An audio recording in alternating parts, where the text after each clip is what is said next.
नमस्कार दोस्तों, स्वागत है आपका इतिहास की बात में।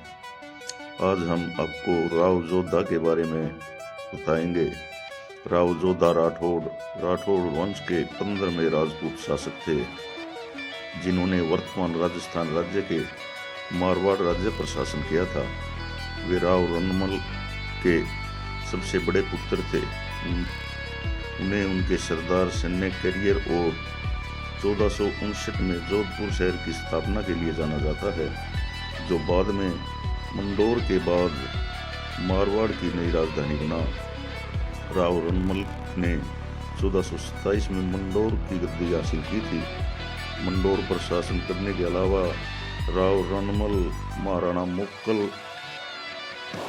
की सहायता से मेवाड़ के प्रशासक भी बने। 1433 में दो भाइयों चाचा और मेरा द्वारा महाराणा मुक्कल की हत्या के बाद रणमल राणा कुंभा के साथ मेवाड़ के प्रशासक बने रहे।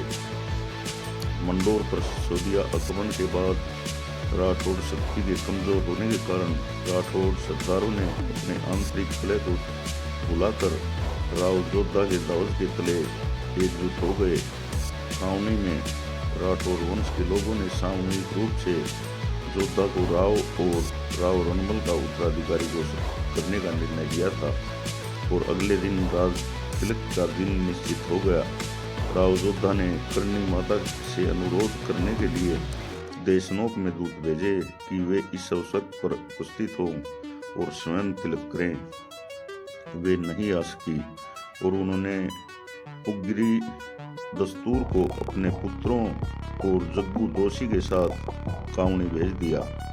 अतः कार्तिक वदी 5 विक्रमी संवत 1496 27 अक्टूबर 1439 को जोधा को राठौड़ गद्दी पर बिठाया गया और राव घोषित कर दिया गया। सभा के अनुरोध पर करणी जी के पुत्र पुण्यराज ने उनकी ओर से यह समारोह संपन्न करवाया था और राज तिलक लगाया था। पुण्यराज ने करणी जी को झाड़बेरी के 5 पत्ते भेंट स्वरूप दिए, जिन्हें जोधा ने करणी जी से प्राप्त उगड़ी में आदरपूर्वक रख लिया। राव जोधा के पिता की चित्तौड़ में सिसोदिया ने हत्या की थी, जिसके बाद वह अपने आदमियों के साथ भाग निकले। उनका पीछा कुंभाग के चाचा राव चुंडा ने किया। जोधा की रक्षा के लिए हुई लड़ाइयों में चुंडा की सेना ने जोधा की लगभग सभी सैनिकों को मार डाला था। जोधा किसी तरह से काहूनी भागने में सफल हुआ और आक्रमण से लड़ने के लिए अपने लोगों को उन्होंने इकट्ठा करना शुरू कर दिया। राठौड़ जवाबी कार्रवाई के लिए बहुत कमजोर थे और इस प्रकार कई वर्षों तक राव जोधा ने एक अवसर की प्रतीक्षा की और अपनी स्थिति मजबूत की। उन्होंने धीरे धीरे अपने दुश्मनों पर हमला करना शुरू कर दिया। दिल्ली सल्तनत ने राणा कुंभा के साथ राव जोधा के युद्ध का फायदा उठाया और नागौर और जालोर और सिवाना सहित कई राठौड़ गढ़ों पर कब्जा कर लिया। राव जोधा ने देवड़ा और भाटी सहित कई राजपूत कुलों के साथ गठबंधन किया। इन क्षेत्रों को दिल्ली और मेवाड़ से स्थायी रूप से कब्जा कर लिया गया और मारवाड़ का हिस्सा बना दिया गया। जोधा के शासनकाल में मारवाड़ राजपूताना का सबसे शक्तिशाली साम्राज्य बना। 1453 में वह मेवाड़ से अपनी पैतृक राजधानी मंडोर पर कब्जा करने में सक्षम था। मंडोर पर कब्जे के बाद मारवाड़ और मेवाड़ ने एक संधि पर हस्ताक्षर किए, जिसके माध्यम से शांति बहाल हुई। राव जोधा की बेटी का विवाह राणा कुंभा के बेटे रायमल से हुआ। संधि के बाद राव जोधा ने मोहिलों से छापर, द्रोण और पठानों से फतेहपुर पर कब्जा कर लिया। अपनी स्थिति को और सुरक्षित करने के लिए जोधा ने जोधपुर शहर की स्थापना की और मेहरानगढ़ का किला बनवाया। अधिक क्षेत्रों को जीतने के बजाय जोधा ने अपने बेटों को अपने राज्य के सीमावर्ती क्षेत्र देने की नीति अपनाई। उनके बेटों ने दुद्दा ने मेड़ता को सुरक्षित किया। सातल ने भाटियों के क्षेत्र पर विजय प्राप्त की और सातलमेर शहर की स्थापना की। सूजा ने सोजत को सुरक्षित किया। रायपाल ने फतेह खान से अशोक पर कब्जा कर लिया। करमसी ने अपने चाचा कंथल और भाई राव बिदासर की मदद से खिमसर और बिक्का की स्थापना की। बिदा ने बिदासर की स्थापना की।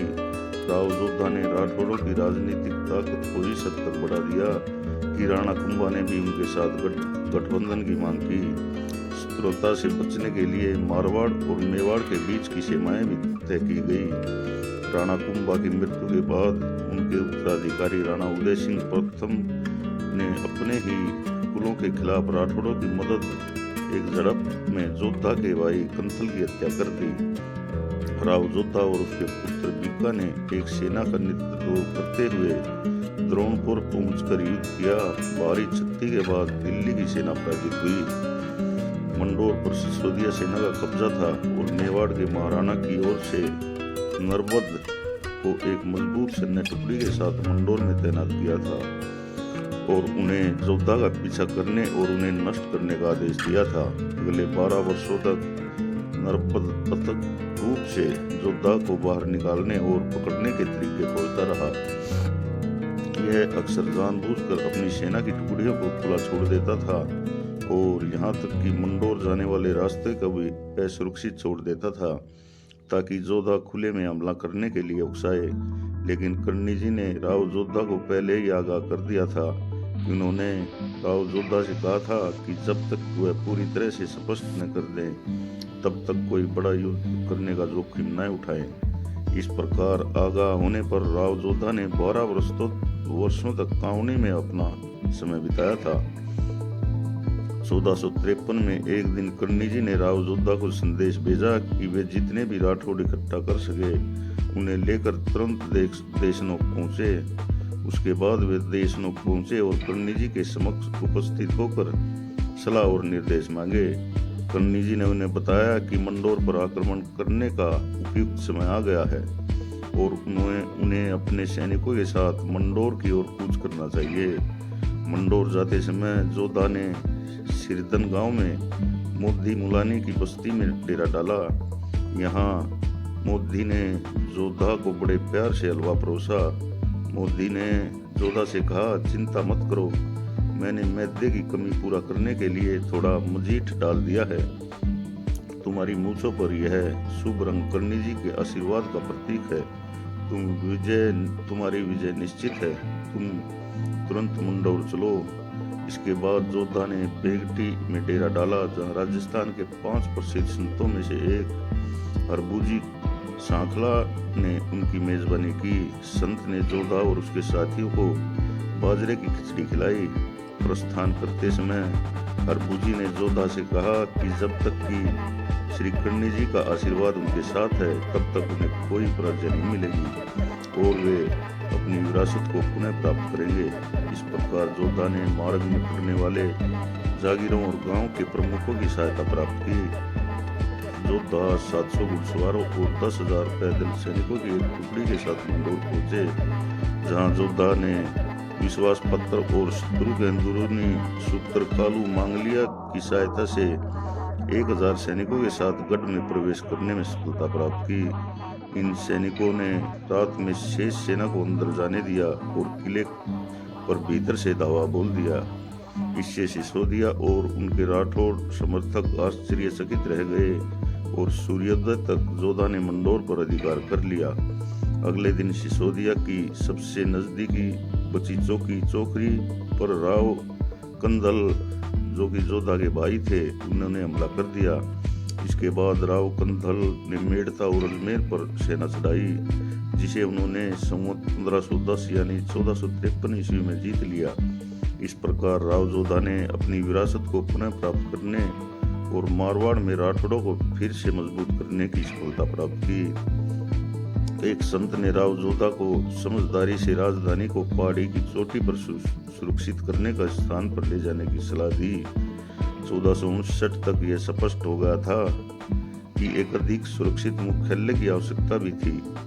चिड़िया टूंक मंडोर से 9 किलोमीटर दक्षिण में एक ऊंची चट्टानी चोटी जोधपुर के टूंक नए शहर के लिए स्पष्ट विकल्प था।